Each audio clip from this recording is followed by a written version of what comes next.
Harry Smith on the bus. I invite y'all to take this ride with me. I'm going to show you on the route how we got from the back of the bus to the front of the bus.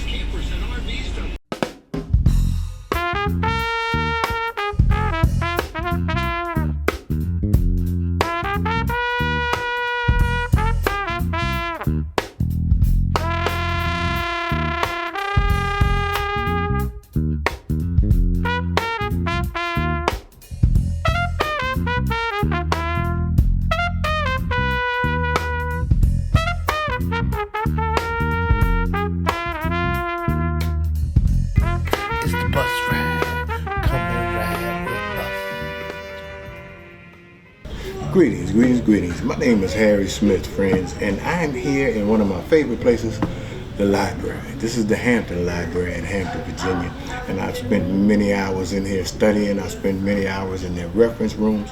I've spent many hours in the library, Newport News Library, the Swim Library in Williamsburg, Richmond libraries all over the country. But why I spend so much time in the library? Well, first off, I'm a studier, and what I study is history, especially what they call Black history or African American history. These are two different things, and I'll explain to you. Black history is the history almost of mankind. It's the coming out of Africa and migrating out, and what the people did from there all over the world. African American history is the history of the plight of the Black man and the African in this country, in the United States. And this starts in about, they say, 1619. So the first documented Africans of Virginia arrived here in August 1619 on the White Line, an English privateer based in the Netherlands.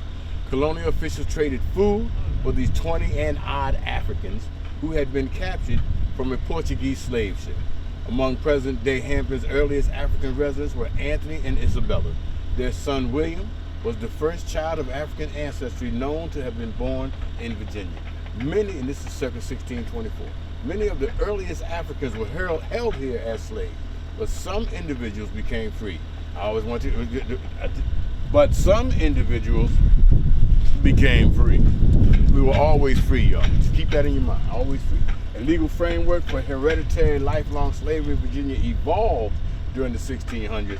The United States abolished slavery in 1865. We want to thank the Department of Historic Resources for putting this up here. But here it is, we're talking about this is where it all began. Now they want to say that this is where it all began. I hope for my teachers by the time I finish this document I get enough information for you to understand that this is what they call the beginning of us as slaves in Virginia. This is not the beginning of us in no ways, shape, or form, nor was this the beginning condition of us. So I want you to understand, what did it say? Was the free, you see that? We're free. Some individuals became free, all right? Keep that in mind. We were never accepted. I'm trying to get you to understand now that what you see going around the world, don't worry about it, because ain't nothing gonna stop you from doing your thing, all right? I'm currently standing in the spot where the first Africans was brought in as slaves to the so-called New Country. We are at Fort Monroe in Virginia. I'm inviting you to take a trip with me as I share some of the things I've learned about our people and about Black people through history and getting to where we are today. My goal is for you to understand that we are a proud people and that at no time in history were we have any acceptance to whatever the system was putting forth. And not only were we not in any acceptance of that, we were not a part of any of that, and thus we continue to prosper. Regardless of massacres, hangings, or whatever, we have always, and this is what has always made me proud to be the Black man, the African American that I am. So I'm just going to ask you to continue with me on this trip. We're going to go up to Williamsburg and see where it all began for me, and hopefully I'll be able to teach some things that I've learned that can help you in understanding. My thing is, in understanding what happened, I don't have to be mad. I don't have to be sad. I don't have to fall apart when they talk about slavery, because I've studied enough to understand that no matter what happened, we still survive and we still prosper. So currently, we'll look at a couple of these things right here. Can you move to these right here? Now we're looking at, they're exciting here in Hampton. Hamptonians are really big on their history. So the Hamptonians are building a project at this site, and you can see it here. It's the African Landing Memorial Project. They're gonna have artists to site. This is what the future of the site is gonna look like. They're building the things to go there, and it's going to be a place to come visit and a place really to go see. So I love the people at Hampton, and in conjunction with it, you'll see, in conjunction with the National Park Service. And so then that's the beginning of African American history. I like to say that it's taught in such a way as that some mystic guru from England came over and reached in his pocket and pulled out a bunch of black people beans and threw them on the ground, and then we all sprouted up. Why do I say that? I say that because if you've ever been no matter where you're at, your history that you study as pertains to black people is going to start in 1619, which means what? Which means your history, what you learn of black people, is going to start with us being in a downtrodden position. It's going to start with us being in an oppressed position. But let me back up. Let me back up and tell y'all how I got to be this. Now, I'll let you know again, I'm Harry Smith. I'm 64 years old, and I've been doing this for a long time, 50 years. I've been studying and teaching and lecturing for a very, very long time. Being 64 years old, I was born in the 60s. I was born in 1961, which means that my first encounters on TV, the old black and white big box TVs, was images of slayings. And I tell you now, I've never tried to be a genius. I'm not smart. So I got a couple of notes here that I want to keep track of instead of just trying to memorize this out my head. But I'll give you an example of what I'm talking about. All these assassinations. Malcolm X was assassinated in 1965. I'm 4 years old. Robert F. Kennedy is 1968. I'm 7 years old. Martin Luther King is also 1968. I'm 7 years old. When we look at these assassinations, this is what I learned growing up, in that period, in that decade of the 60s and 70s. Civil rights was at its peak. Water hose incidents, all kinds of marches, all kinds of things was going on.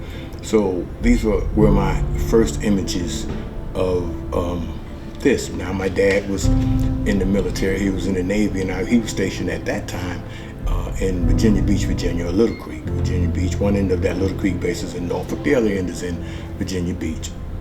And so I went to school in a desegregated situation when my cousins and things around me that weren't in the military setup were indeed in a segregated type situations. I was in a desegregated type situation. So if you know anything about Virginia, in the 4th grade, we went on a trip to Colonial Williamsburg. I call it the bus ride, because this bus ride would change my life. So we go on this trip to Colonial Williamsburg, and I'm on the bus with my friends, and there's a few other black people in the school at the time, but on my bus there was only me, and there's probably one black on this bus and one black on that bus, and nothing was unusual about that. If you look at my sports pictures, my Little League pictures, it's just me and white guys. Didn't think too much of it. I always knew I stood out. I always knew I was the black guy. That was never a problem, but nothing was really affecting me in any negative way.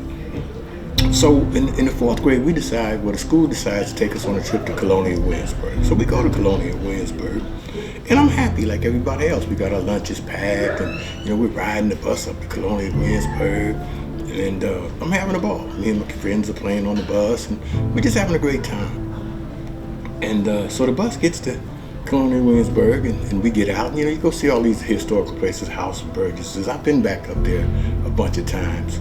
Matter of fact, I think I'm going to have an interview on here with a young lady who's doing tremendous work up there in Colonial Williamsburg right now, and that's going to be a blessing. All right, standing on the lawn, First Baptist Church, Williamsburg. Let me just go ahead and read this to you, and then I'll talk to you about it a little bit. This church, home of one of the oldest continuous congregations organized by African Americans, traces its origins to brush arbor meetings held by 1776 at a nearby plantation. The congregation moved to a Williamsburg carriage house and in 1856 completed a brick sanctuary on Nassau Street. The school for black students opened there in the 1860s. The Reverend John Dawson, longtime pastor, served in the Senate of Virginia from 1874 to 1877. First Baptist moved into a sanctuary here in 1956. During the Civil Rights era, the Reverend David Collins led demonstrations for fair housing practices and joined the Southern Christian Leadership Conference, which is Dr. Martin Luther King's people. And it says Dr. King spoke here in 1962. One of the things I wanted to talk again about is when you came up here, when I came up here in the 4th grade to Colonial Williamsburg and took that bus ride up 64,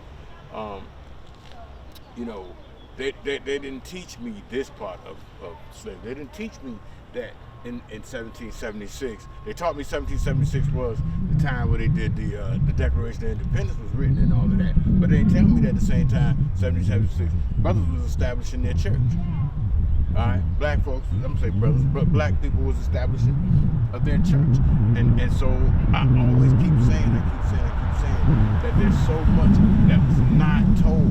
And why is it important that this stuff is told? It's important because some energy drains you, some information drains your energy, and some information gives you energy.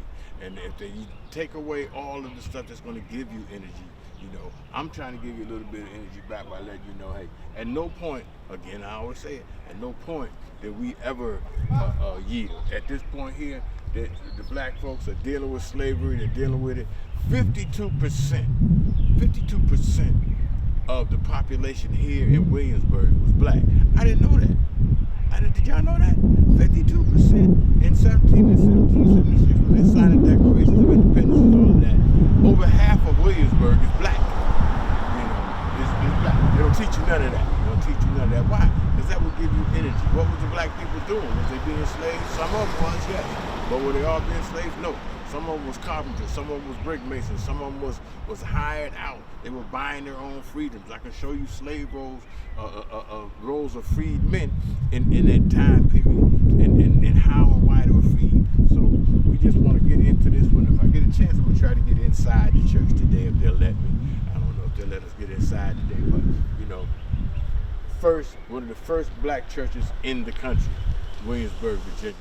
We are connecting the past with the present. Everything that happened before the 20th century, you'll see on Nassau Street. Okay. Everything that's happening 20th century and 21st century with the historic First Baptist Church is on Scotland Street. Okay. This marker was placed here to connect those. Okay? And this one is in tribute to Gowan Pamphlet, who is the first ordained Baptist minister in the country. Not the first black one, the first ordained black Baptist minister in the country. Don't they have a guy who reenacts him? They do. His name is Reverend James Ingram. Okay. And James Ingram is also a member of the First Baptist Church. I want to come see the reenactment. I'm curious as to what kind of flavor he puts on that. Oh, he is an amazing interpreter. He's been doing it for 40 years. Right. And I got to tell you, when we started this work in 2020, when the Colonial Williamsburg finally stopped and listened to the fact that in 1776 this town was 52% black. That's correct. 52. Free and enslaved. I have the slave rolls, the books of freed blacks in the area. You know, I've been doing this forever too. Mm-hmm. So when I look at this, I've got things with the Moors in the area. Mm-hmm. I just got a lot. The Ashbys. Yeah, so much. Everybody that was here. One of the wealthiest men in the country, Sam Harris, was a member of First Baptist Church. He loaned the president of William and Mary money to keep the doors open. Wow. You will not find that in the history book. No. Because no one tells you. But there were no banks here. Right. And he had a store called the Cheap Store. Uh-huh. He sold his merchandise to everyone. He has the biggest headstone ever over in Cedar Grove Cemetery. Okay. But they discriminated against us in life and in death. So We got the city to correct that a couple of years ago, and we've been working now to uncover all of the African American story.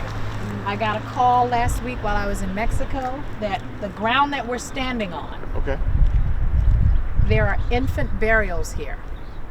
And because we went in 2020 and got them to uncover the burials that I'm going to take you about to see, Okay.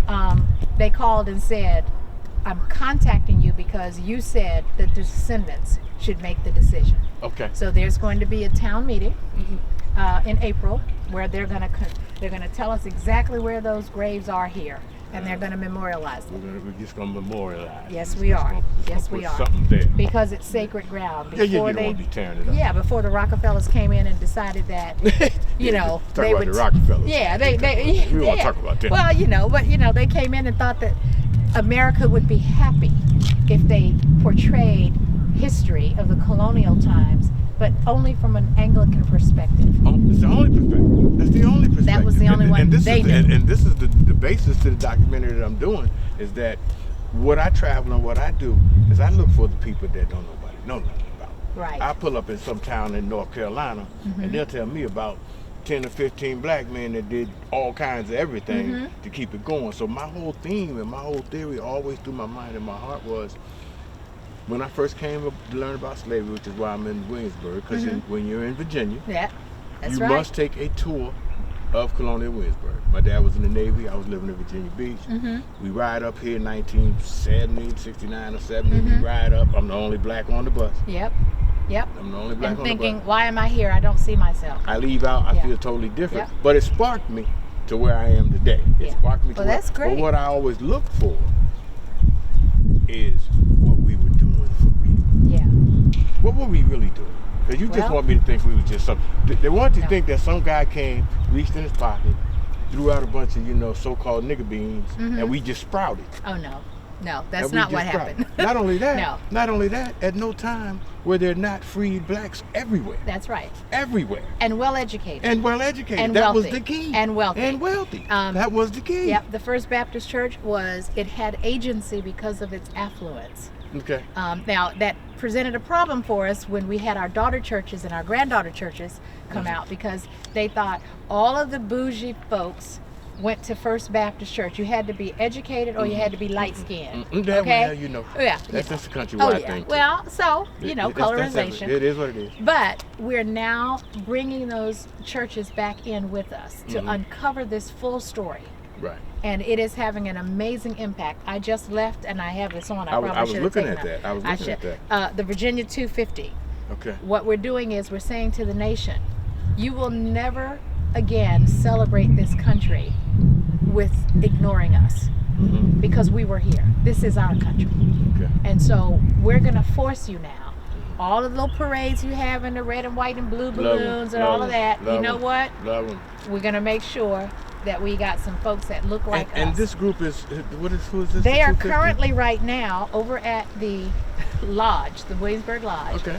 And the work that's being done is being done by Senator Mamie Locke Okay. and Carly Fiorina. Okay. Carly's a Republican, Mamie is a Democrat. All right. Work Mamie's is work. black, Carly's white. Work is work. But the one thing that they cannot escape is the truth. Right. And that's what's going on now. I gotta tell you, we came and there was one sign, which you'll see in the movie, that said the First Baptist Church. And it was on that piece of green land. There was nothing else here. And I swear that God had his hand in that, because they did not build anything here. Okay. I think they were waiting for us. That's what my church members said. They were waiting for us, okay? So now we have the Bray School, which is the first school and one of the first schools of the Bray School system to educate the children of the enslaved. And they did. And we now have the names of those children. Oh. Ooh. You will be, I can't even, I get emotional even talking about it. Ooh. You will be able to see that. Wow. When you go into that, you will actually look at them. Oh, that's And going to be part of it. That's going to actually be a that's museum right. setup. That's right. You'll be able to enter it from the street side, look at everything that was in there. And that's the original Is building. that gonna be a paid attraction? No, no. Not paid attraction. Part of the deal that I struck with them, they will never charge anyone to go into an African American memorial site in this on this good. property. You tell everything, ain't you? Well, you know what? Reparations takes many forms. Okay, that's right. And it's not, you know, it should have been done before now. I came here several years ago, and the only exhibit they had on the religion was in this building here. Okay, and they had it locked because no one was going to visit.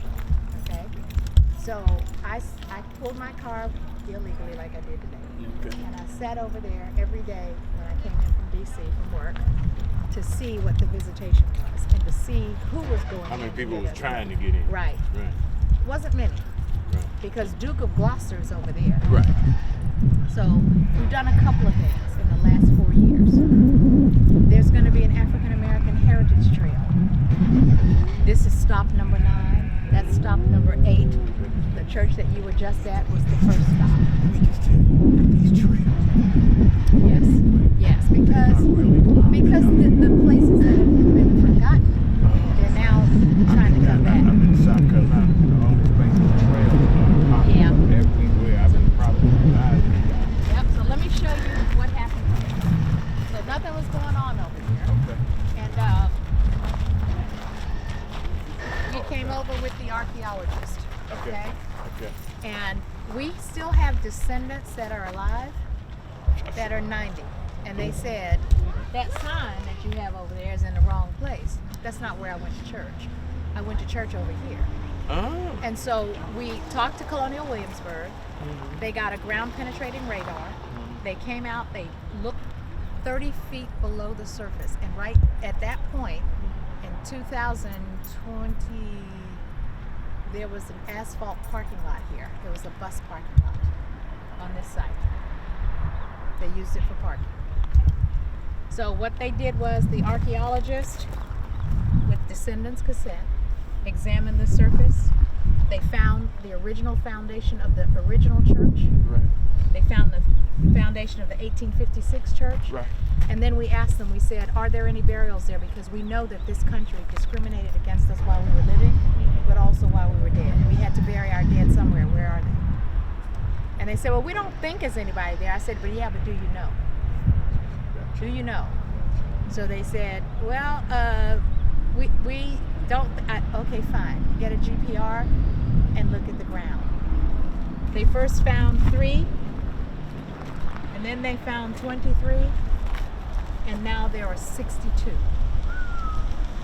intact burials on this site. Still there.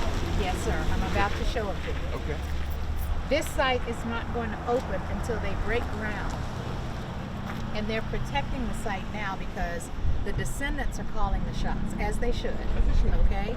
I actually am going to take you around and show you how to get in. But I wanted to show you the markers.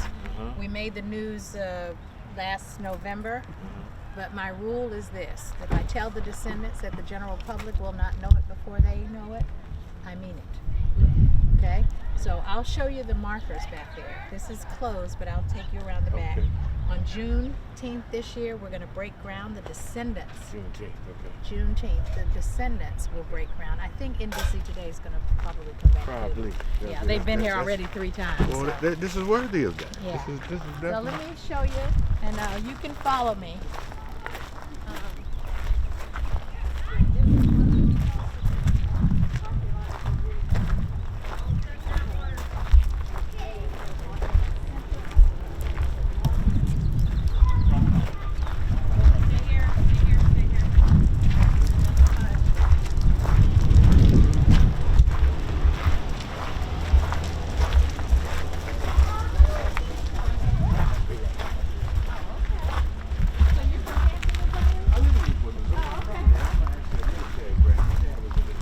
My dad was in the Air Force, and he was stationed at Langley, and I went to school here too. And when I came here, I said I was teaching in comic books because I didn't see myself.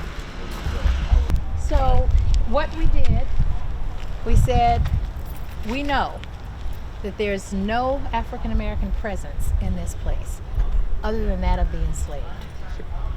We owe it to the ancestors to mark their graves and to honor them. We will not move them. This is their place that they chose to lay. And so we are going to let them lay here. How do you have your slabs done?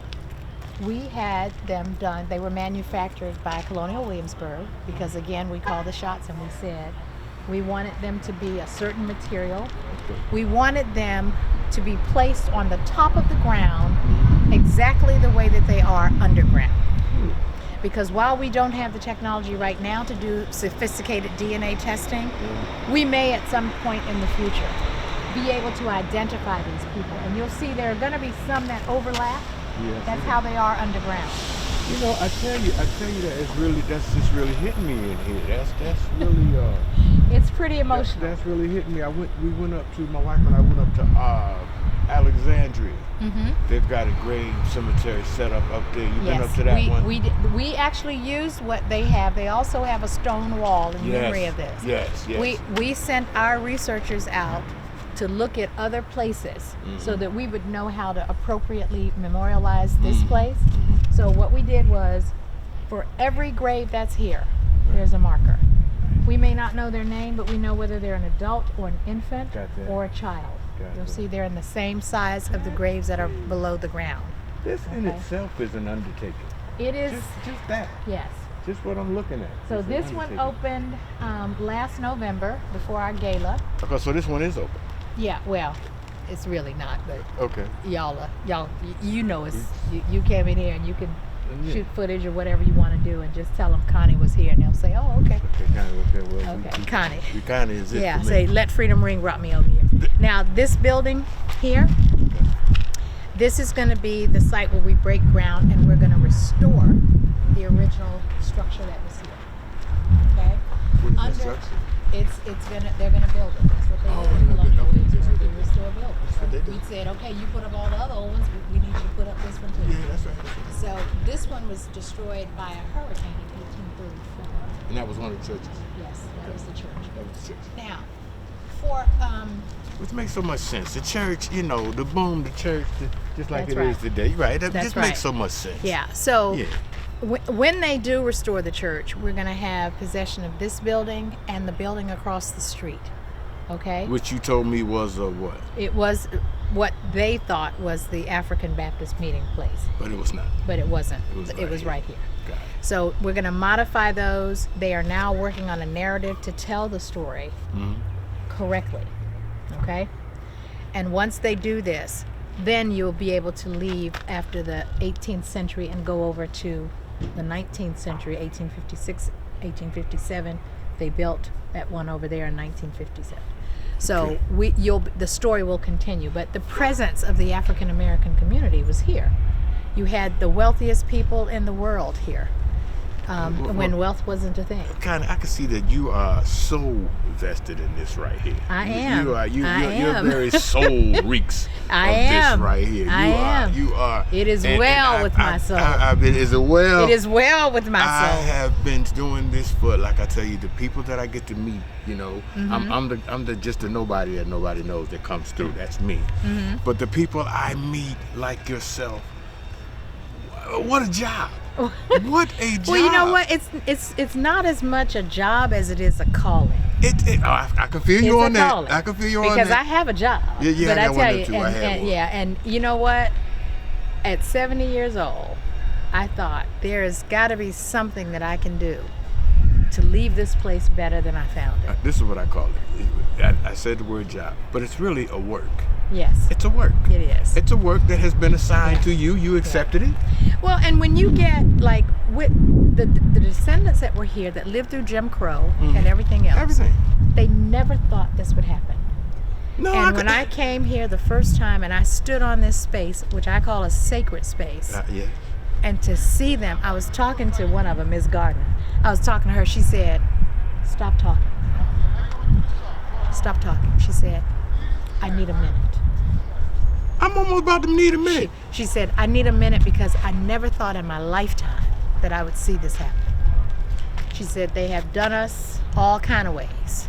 She said, "And now to be rightfully restored in the place where we intended to be, And she said, I just need to cry for my mother, my grandmother, and my great-grandmother. Yeah. So Again, I thank you for all the work that you have done. Thank you. Thank you. Remember, I was saying earlier that my wife and I travel. We have a show we do called Old Folks Traveling. Oh, and we go to okay. all these. I'll give you that when I get. But we go to this historical places, and like Okay. I say, the difference. To read about this I wouldn't be trying to not cry Yeah. just reading it. Yeah. Being here, I'm doing everything I can to fight It's- back. it's the something. Yeah, the it's beauty something. of it for me Yeah. is the way that we as a people was always achieving. Yeah. For me, that is just Yeah, tremendous. yeah. The amount, the way we achieved under adverse Right. situations. I always And- say because of it and in spite of it, yeah, we're still here. we're still here. We're still here. And We're the thing still about here. it too is that, you know, when people came here, you came here in junior high school, I came here in junior high Yeah, school. elementary, whatever that Yeah, was. whatever it was. The only thing we saw were the enslaved. That's all we saw. We did not see Lafayette. Nope. We did not see Sam Harris. None of this. We did not see Nothing. any of the people, the Ashby family. We didn't see any of those people that None were of that. prosperous or affluent or educated. None of that. And now None of that. it all comes back. But so I get off the bus, and I began as we're moving around and they're showing us stuff. All the black people I see are slaves. Every one of them is slaves. And I'm going, this is kind of odd, you know. And now my white friends, the rest of the people on the bus, they're starting to look at me just a little bit differently because they're noticing the same things. Like, dude, your people ain't looking too good over here. So so now I'm getting more and more kind of withdrawn as I'm watching this, as we're going through, because I'm, no matter what they're talking, I'm not even hearing them no more. They're just talking now, because all I'm doing is looking at, wow, what is going on here? Why are the black people in this condition that they're in? And even more than that, in the 4th grade, I'm wondering, what do we do to get that way? What do we do to get this way? And so this would send me on a lifelong journey of learning, teaching, trying to do better, trying to be great, trying to do things that I could. By my dad being in the military, we weren't, again, segregated, but we weren't learning anything about black people. I would learn later on in life that during the 1700s, 52% of the population of Williamsburg was black. All right, here we are right in the fat part. Duke of Gloucester Street, over the next street, over down this way, in Colonial Williamsburg again. If you look around, you see the tourists. The Rockefeller Foundation has made this into a beautiful tourist town. But again, me as a young child coming here, you don't see even today, even though our population used to be 52% black, as you can see, there's mostly European persuasion people here doing these tours. I've seen a couple of black families, a couple of black couples. So when you're young and you come in and that's all you see, and then you see the slavery, again, it's not conducive, it's not a good thing for your ego. So it started me to looking and searching and seeing what was going on, and I've learned a lot. But on this trip, I didn't see no 52. I didn't see no little over half of black people. All I saw was way less than half black people, and they were all slaves. You know what I mean? So, this I call this my awakening, or more or less, because the bus ride home ain't always near what the bus ride was up there. Cause I'm almost distraught about what I saw and what was going on there. So I set about trying to learn. Also in the 4th grade, a couple of other things happened that year. A couple of other things happened in that exact same year. One thing that happened to me that was really good was my 4th grade teacher. She was an old lady named Miss Whiteman, which I laugh at that all day long because her name was literally White Man, Whiteman, Miss Whiteman. And that same year, my first book report that I wrote, I had went to Vacation Bible School that summer, and I really, really, really got enamored with Jesus Christ and the story of Jesus Christ. And I can remember plain as day, Miss Whiteman telling me. Now, no one else around. My dad was in the Navy. He was gone all the time. My mother worked all the time. I had no family around. Just me and my 2 sisters at the time. And Miss Whiteman was really the first person to ever say to me, and this is an older, she was a 60-some-year-old European white lady. And she said to me, she said, Chip, people call me Chip. And she said, Chip, you're special. You're going to grow on to be a minister. You're going to grow up to do a lot of things, and you're going to grow up to do a lot of things for people because you love people and you care about people. And she had gotten that from my book report about Jesus Christ. So Miss Whiteman was the first person to ever in life tell me that I was going to be something, or that I was going to do something, or that I had any kind of mission going on. I would later go on to have Miss Whiteman also as a 6th grade teacher, and she would reiterate that to me, that I would be special. But anyway, I go about, let me flip my page here. Let me flip my page so I can keep track. Okay. She's again, Miss Whiteman was the one who first put in my mind that I would do something special. Now I don't know today where I've done anything special or not, but I would tell you today that as of today, I have been in the military, honorably discharged. You see, I have the Navy hat. Very proud of my Navy hat. Very proud to serve my country, no matter what it did. I believe that we all should serve our country. It's going to go if it fights and it's wars. I don't want anybody coming over here blowing up anybody. So, you know, being raised in the Navy and knowing that, you know, before my parents got separated, that, hey, I needed to be in the Navy. So I joined the Navy. We had what you call a class, and I would learn later that we have in our society something that I call a caste system. That is, there's a ranking of people. And when you're younger, depending on your test scores, depending on the things you do, the school system itself starts separating you into separate classes. You know, when I was younger, all of my friends in high school took vocational courses. Well, there was a time in this country where you could take a vocational course, and when time you got out of high school, you had already had a journeyman's license. You know, that is no longer the case in this country with jobs moving and things like that. But there was a time you could take a vocational course in high school. Well, my grades and my scores and things was always so high. And you remember, if you recall, coming out of the 60s and 70s, they had killed King, they had killed X, and they were trying to appease the people. So they came out with a whole bunch of initiatives, and one of the initiatives was one of the military initiatives, was to get black people into the technical fields that we weren't allowed into before. So I wanted to be in the electronic field. I ended up leaving high school in the 11th grade and went to the electronic field in the Navy. I would end up later on being a nuclear electronics technician at Newport News Shipyard, building the aircraft carriers, and feeling like I was quite a little smart guy, you know, but hey, I'm quite a little smart guy.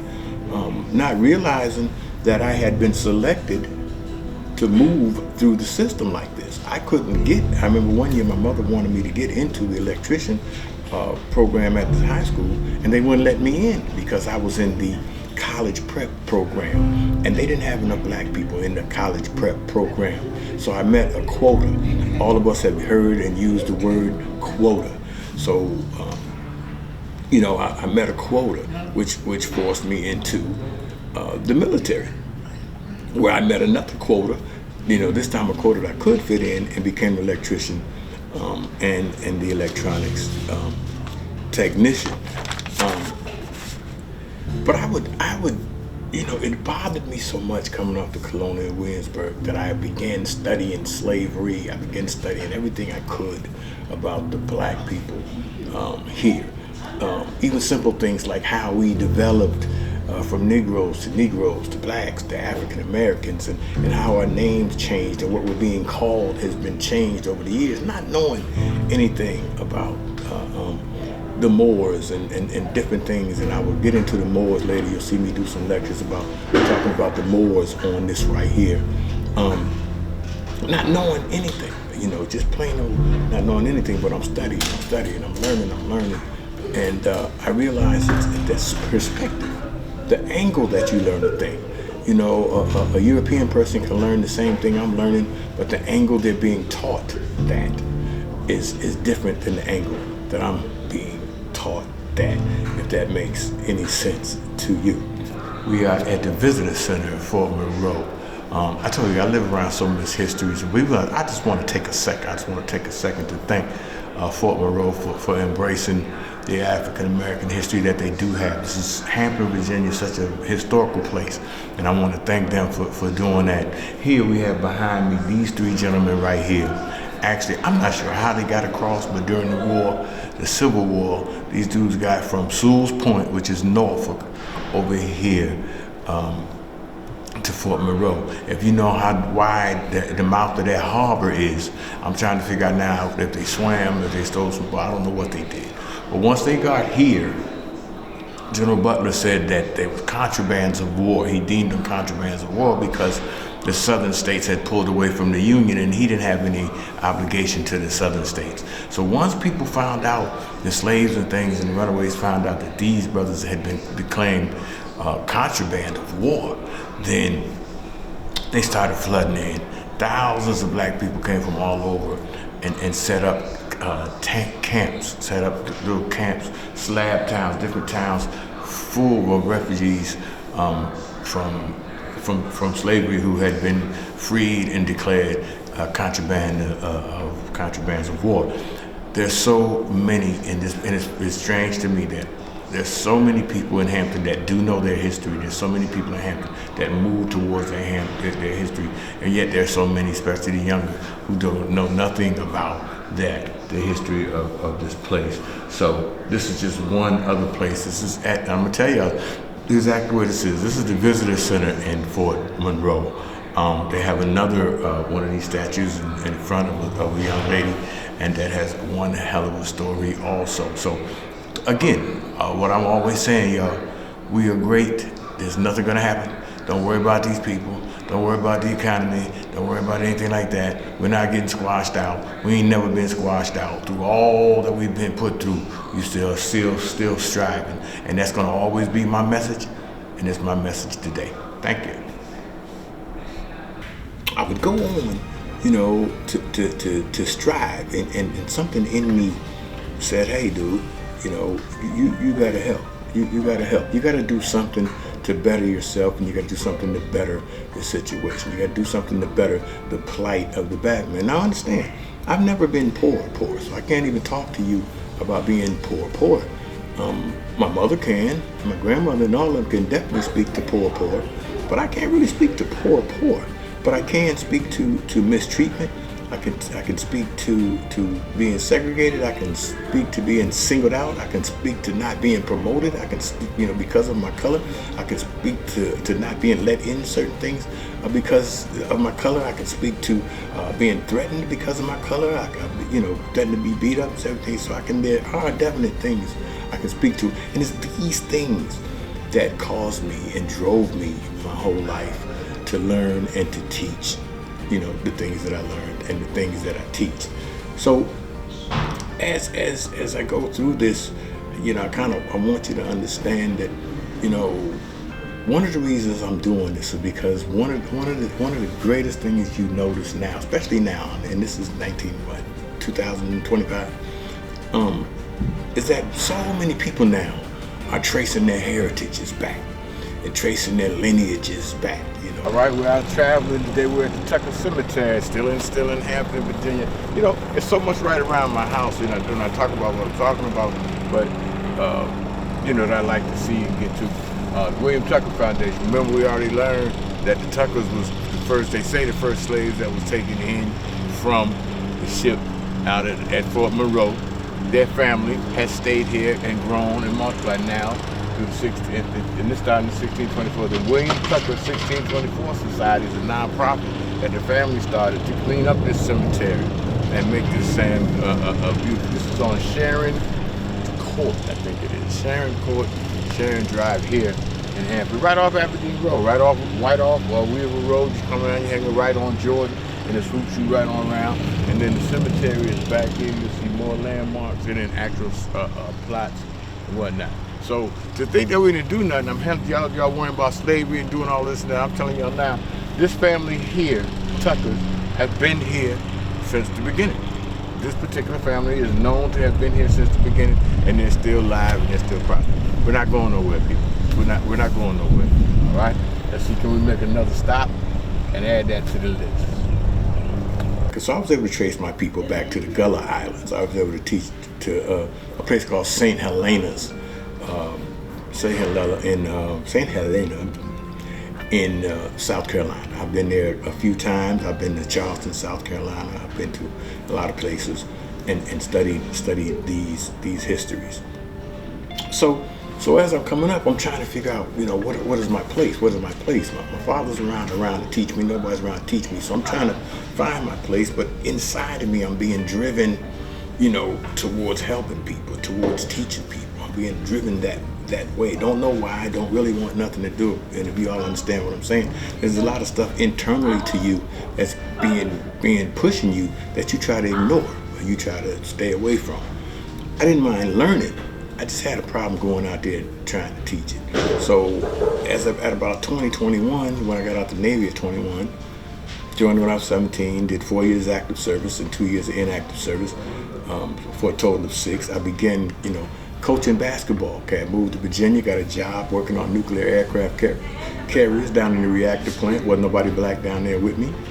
Well, I had one friend who got hired the same day as me, and we the first 2 people to be hired into the highest nuclear shop in Newport News Shipyard. And this is 1983. I think we both got hired in there. We were young.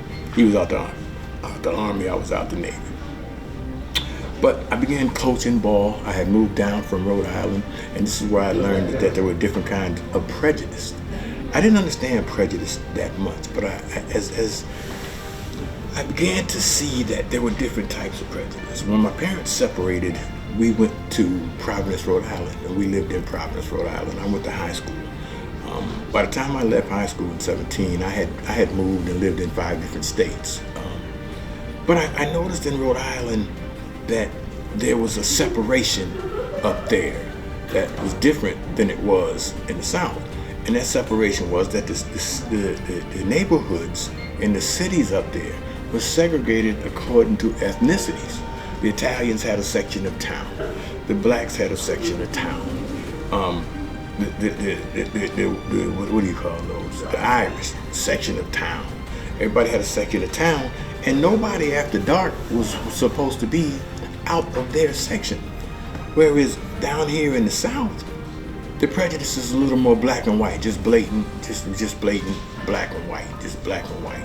So I understand that things were going on differently in different areas of the country. And that made me study even more and study that and try to figure out, okay, well, what happened? Why is it different here than it is up there? Why was slavery different in the South than it was in the North? Was it different? These are the questions that went through my mind. So even when I was coaching basketball at 21, 22, basketball season would run right into Black History Month. And so even at 22 years old, 23 years old, Black History Month came around and my team was playing. We always did Black History. I always taught Black History during that month to get that out. I believe in a thing called mental constipation. You may hear me say that a couple times. Mental constipation. Well, what is that? That's when a person collects 30,000 pounds of knowledge and never shares it or never spreads it anywhere. To me, you're now sick. The human body takes in food, it lets out waste. It takes in water, it lets out waste. If you take in too much knowledge, you got to share it. You got to share it, and that's literally what I'm doing now. So let me backtrack to where I was about. One of the reasons I'm doing this is because as we search our lineage and we go back, I read there's such a move for people to find where they come from. I decided that 100 years from now, if one of my descendants wants to figure out what the heck I was doing, it shouldn't be that hard for me to leave them a sample or whatever of what I was doing. It just shouldn't be that difficult. And hopefully in the process, anybody that hears what I'm saying will learn something from what I'm talking about. And so my goal became to be active and to do my part. My goal became to do my part to educate all the people I could. You know, like I was a great educator, but just to share what I was learning. So, you know, I could help a person understand what was going on, you know, with slavery and teach it. Because remember, everything's taught from an angle. And if you just go through life learning about your people from a downtrodden angle, then you don't think you can do that much. You don't see yourself achieving, you don't see yourself accomplishing, because it's not taught to you. I tell people now, you know, people always ask me, you know, how come, you know, white people seem to be more successful in business? It's because they know more business people than we do. See, when the average black person starts a business, now even to this day, when the average black person starts a business, they're the first person in their family to do it. You know, they're not, so now they got a battle because we're taught to get a job. You know, we're taught to go get a job. If you start talking about owning your business, you know, they just start looking at you crazy. I've been through that many times. I had my first business when I was 23, a cleaning service, you know, not knowing that, you know, my white friends who was telling me to do it and helping me to do it, they wasn't really helping me, they were just telling me, but they could go get a loan that I couldn't go get. They could go get somebody to back them on their business joint that I couldn't go get. So everything I ever tried to do, I was starting from zero. Well, when you're starting from zero, trying to build it to add, it's very hard to get off zero. I always tell people, in life, 0 to 1 is the hardest step you can ever make. 1 to 2, 2 to 3, 3 to 4, those are easier steps. But 0 to 1 is the hardest step you can possibly make, because you're trying to get from nothing to something. It's different than going, you already got 1, you got something, you're going to double that to 2, you can double that to 4. But from 0, you can't double 0. You double 0, it's 0. All right, so you have to think of a way to get off of 0. So now I'm thinking in my mind, I want to be rich. I'm thinking the cure to this whole black thing, the cure to the whole family situation, the cure to everything is for me to find a way to be a multi-millionaire. Man, how frustrating was that? And I'm talking about life. You know, I still have my own little company. I still have a company. But I would later learn about myself that it was in fact not money that I was going for. What I really was going for internally was a sense of doing what's right. And what's right for me based on what God gave me for talent, what God gave me for to do, was to uplift people the best I could. Even that is hard. Even that is hard. When you talk about uplifting people, it's going to cost you a little something. So after basketball and during basketball, I went back to sports. I always loved baseball as a kid. I started umpiring baseball, making my way up to college level baseball umpire. You know, and baseball is a predominantly white sport. So, you know, there's been many places that I've umpired where I was the only black guy within miles of the field, and a lot of fans have decided that they wanted to let me know that in no uncertain terms. But for me, it strengthened me up. One of the biggest obstacles in my life, one of the biggest obstacles I've ever experienced was not the white people or of course the white establishment, not white people. I'm gonna say this real quick. It's very easy to hate a system which is founded to keep black people down, but it's very easy to love an individual. You know, this is why you see people, even in the slave days, slave owners fell in love with their slaves. People are like, they always raped them all. No, they didn't rape them all. When you study your history, when you study the history, you will find that a lot of these women were emancipated and by their husbands. A lot of these white guys married the women. I also found a very interesting thing in slavery, that children's freedom was decided based on the plight of the mother. And they say different reasons for that it was a patriarchal thing. In other words, if the mother was free, then the child was free. But what I later found out was that that's because a lot of these mothers were actually white women who were sleeping with the black men. We always think of the slave master sleeping with, you know, the raping and all of that. Not true. A lot of these white women were sleeping with these black men and making babies. And these babies were mulattoes, and these babies were born free, okay? When it comes to the black man coming through the history here, what I really want all of us to understand is how much history is left out. And the biggest part that's left out is what black people were actually doing while white people in the white system was doing what it was doing. Because no one teaches you that. I'll give you an example of what I'm talking about. 1700s, the country's going into direct Declaration of Independences. They're trying to do constitutions. They're forming their government. They're doing their thing. But if you check history, you'll find even in colonial Williamsburg, where the heart of that was happening at, the first black church, the first Baptist church of Williamsburg, which is one of the first black churches in the country, at the exact same time, simultaneously, was being founded, and the people were worshiping. What are we saying here? I'm saying here that the whole time that Europeans were doing what they were doing, we were striving, achieving, and battling. That's why I don't worry about the modern day government, the modern day, people say Trump, I didn't really want to say that, but you know, the Trumps, the Trumpisms, the different things like that. It doesn't worry me in the least bit, and what I'm trying to teach you is it should not worry you at all. Why? Because where you see an atrocity, you know, we had all kinds of atrocities, hangings, floggings, you name it, every atrocity, burnings, you know, they used our skin for shoes, you know, the atrocities against black people is absolutely just it brings you to tears to understand the level of atrocities. But a lot of these atrocities was because we were on the move so hard that it scared the teachings of the Europeans, who thought, oh, we're better than these people. How are these people accomplishing?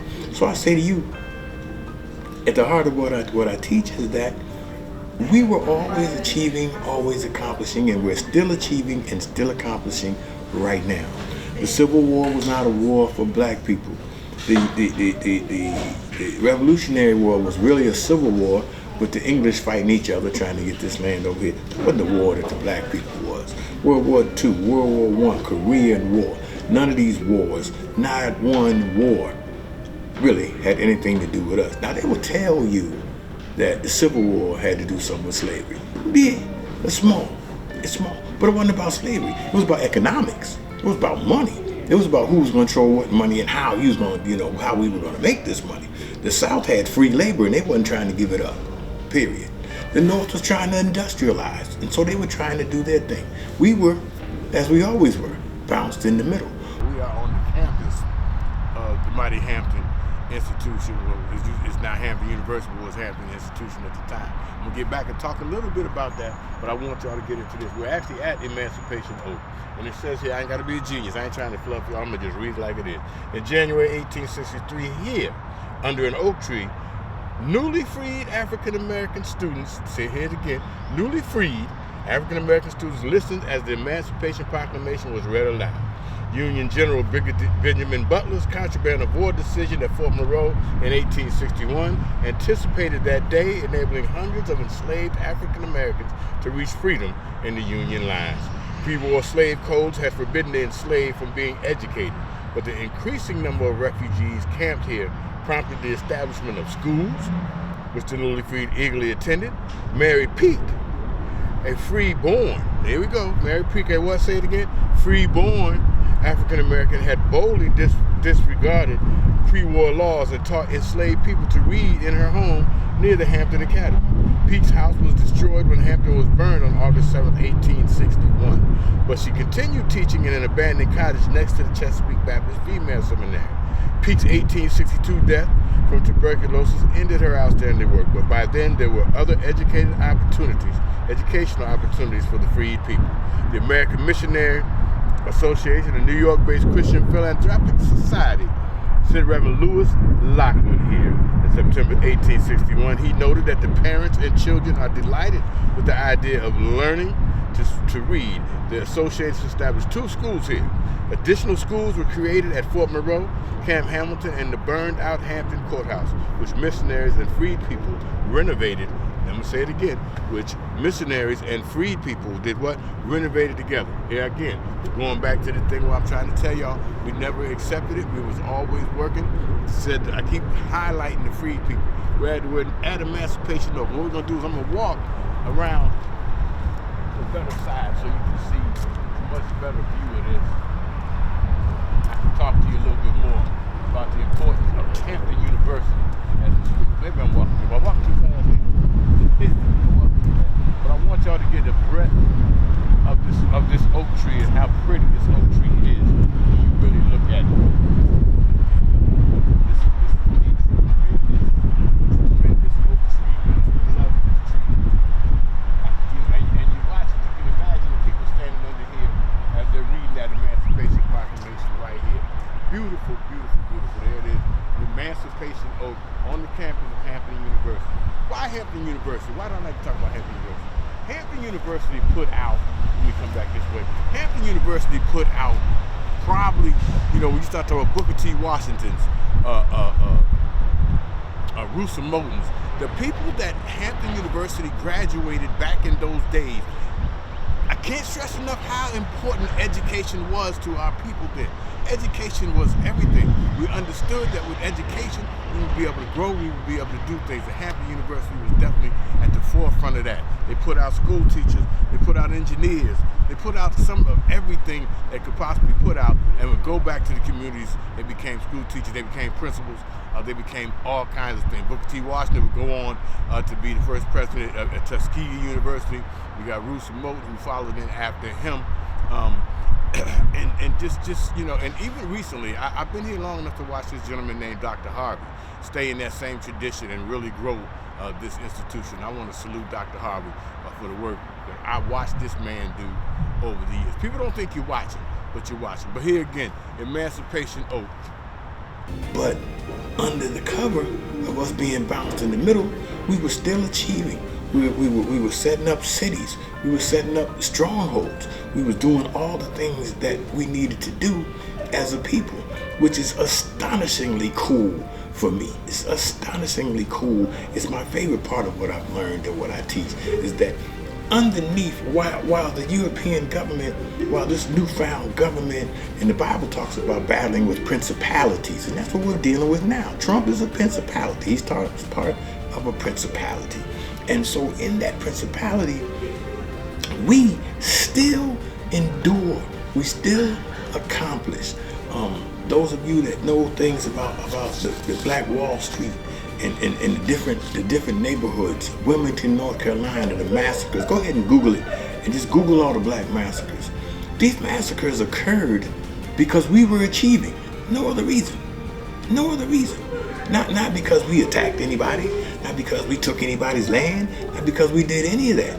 We achieved because we took what we got, we worked for it, and we achieved. Now, what is the hard part? What was the hard part? And what is still the hard part? And the most painful part of what I do? It's battling with my own people. Like I said before, since not a lot of black people understood entrepreneurship and monies, and they just say get a job and things like that, whenever I would try to do something, and even to this day, it's the people closest to me that tell me I can't do it. Or even they don't tell you they can't do it. They don't support it. They don't put any money on it. They don't buy nothing from you. You're selling the greatest product in the world. They don't buy anything from you because they're caught up in the stereotypes of you not doing, being able to do good work or being able to sell good products. And so it's hard for you. Again, you're trying to get from 0 to 1, and you can't get from 0 to 1 because nobody wants to support you. On top of that, you're generally trying to start your business within your own community because you don't know outside of your community. So you're starting within your own community. A man that starts a barbershop puts the barbershop in his own community. It makes sense. It just simply makes sense. And so for him to grow, he's got to convince his community first that, hey, spend your money over here with me. Spend your money. Well, they know another guy that's got a shop that's uptown. Go ahead now, I'm going up here uptown. I'm gonna go up here. He must be something different, and I'm gonna spend my money up there. So my greatest obstacle has always been the people closest to me, and I know a lot of you guys can relate to that. I do a lot of lectures. I spread a lot of knowledge. I spread a ton of knowledge. I've been blessed to, let me see. I've been blessed to, like I tell you, I don't try to be smart. I'm just going to turn the page. I ain't trying to be no genius. I want to teach you a few things real quick. Just in this little short conversation, I want to help and try not to jump all over the place. But why is black leadership always comes from the pulpit? The Reverend Jesse Jackson, the Reverend Martin Luther King Jr., the Honorable Elijah Muhammad, the Honorable Louis Farrakhan, all the way down, the Stokely Carmichaels, all the way down. Even today, as they call for a boycott, they call for boycotts of some stores. It's a preacher down in Georgia that's calling for that. But why is the preachers the ones that are calling for that? Well, in this country, us blacks, we never had big money. I'm gonna tell you what we didn't have. We didn't have any big money. We didn't have any big business. We didn't have big government, big insurance, big anything. As you remember, there's certain things that really don't have to stay, but if you remember, they didn't want us to learn how to read and write. Why? Because they knew if we could read or write, that we would achieve, we'd accomplish, and we would grow. So we don't want to be there. So we didn't have that. So what we were allowed to have was the church, because these people were supposed to be Christians, so they couldn't knock us having the Christian church, So we got the Christian church, and so brothers was allowed to be, not women, most I said brothers. Brothers were allowed to be preachers, all right? And even though we had to preach, we had to have a white person in, and I can show you pictures of some of my other lectures, we had to have white people in the pulpits, in the church with us, so we wouldn't, get together and plan and do anything. But black preachers became our leadership. They became our heads, because these were the only, not only that, if a black man wanted to be of any prestige or wanted to be of any, what's the word I'm looking for, have any clout or any juice, he had to be a preacher, because that was the only role that was allowed us at the time. So I definitely clearly understand why Dr. King was a reverend. The person that led the civil rights movement was a reverend. He wasn't a banker. He wasn't a rich black guy. He was a reverend. Why? Because from the pulpit, we could teach. From the pulpit, we could uplift. And even to this day, our pastors and preachers are considered the leaders in our community. When something goes wrong and we want to protest, we go try to find a big church and a big preacher to go stand in front and yell and confront the system on our behalf. And this is why the black man and the preachers and the pastors are in the leadership. I learned that really fast, but that's also the reason why we have so darn many small churches, so darn many storefront churches. Why? Because this pastor, he's got his congregation of 20 that he's leading. This guy's got his 20. Bishop over here's got 40. This guy's got 20. Well, they can just merge that and put in one leadership system. But we can't do that. Why? Because nobody wants to lose their prestigious leadership position. They want to go on and be Reverend Smith. Why I know? Because I pastored the church for 8 years. That was another one of the things I've done. I've done a lot. Studied and went through the leadership and I even went as far as to study under Jerry Falwell, who at that time was one of the lead evangelists in the country, started Liberty University. Why did I study under Jerry Falwell? Because I wanted to be, because his program was better? No, I knew that if the system saw me, with Reverend Jerry Falwell, then my teachings would be accepted, and it would smooth out my road a little bit. Nobody would question my credentials, because I have pictures of me with Mr. Falwell, with the Reverend Falwell, and different things. So that would cut some of the non-believers out. It would open a few doors, not because of who I was, but because he studied under Reverend Falwell, so he did something on the Falwell situation. So we're going to give him a boost. And trust me, a lot of black people have done this, because you've got to get bona fide some kind of way. You've got to get bona fide some kind of way. And I would learn during my pastoring days that people were hard to teach and hard to convince of anything. I would take my family out. I was a member of a ministry that was called a gleaning ministry, and I would go, and the farmers would leave corn and stuff in the field, and I'd take my wife out there. She was on oxygen, and my son's out there in my truck, and we'd pick corn and pick all kinds of things, and we'd come back to the neighborhood with a truck full of stuff. And I had a hard time giving it away. Black people thought we was crazy. What's wrong with the potatoes? What's wrong with this? The lack of trust that black people have for each other is amazing to me, because it was learned. It's something that was taught. You listen to propaganda about yourself and you're doing a certain thing, and then you can't understand why that certain thing is being done to you. Same propaganda that's got them going is shutting you down from doing what it is that you are trying to do. So again, I want to make a statement that people can, for my people in the future. What was Granddaddy about? What was my great granddaddy about?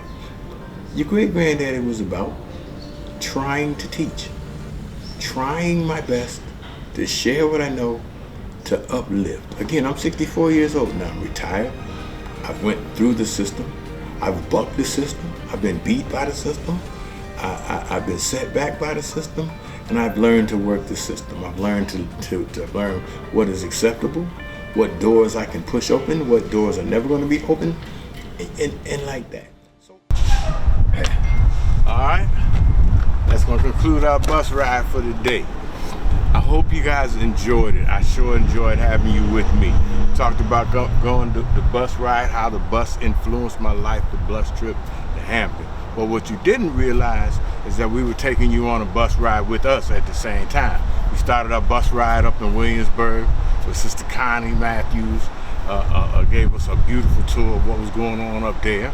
We moved down from there. I think we went back to Fort Monroe and we dealt with them. We also started, I think, in Fort Monroe and in Hampton. So you've been on the bus with me. We drove the bus there, then we left there, and the bus went over to Hampton University, and we shot over there and showed you some things that was going on over there, and Sister Mary Peak and all kinds of things. So I've enjoyed having you on the bus ride with us today. Here's the thing I want you to understand about the bus. When I talked earlier about in the intro about from the front of the bus to the back of the bus, be smarter than the bus and be smarter than the mentality. That's all I'm saying here. We as black people have always been doing our thing, and you'll be able to keep doing your thing. We don't have to be mad, we don't have to be discouraged, because guess what? We're not going anywhere, So my point on the bus is this. It doesn't make no difference whether you're in the front of the bus or the back of the bus. Just make sure when the bus moves, you're on the bus. Just make sure you're on the bus. And that's what has carried me through my life. And I want to thank Sister Connie. I want to thank, we want to also thank the people at Fort Monroe for letting us come in there and shoot and do our thing. People at Williamsburg let us do our thing. So we just want to say thank you to everybody. I want to say special thanks to my producer, Leon Lovelace, Brantley, for putting this together for us. We want to thank him. Funhouse Productions, you guys look them up. Me and my wife, we can find us on YouTube. Follow us on YouTube, Old Folks Traveling, and we'll be going to all the spots. We've been down to Florida. We've been everywhere. The Harriet Tubman Museums. We're still doing our thing on Old Folks Traveling. So I want to thanks again. I hope you enjoyed the documentary.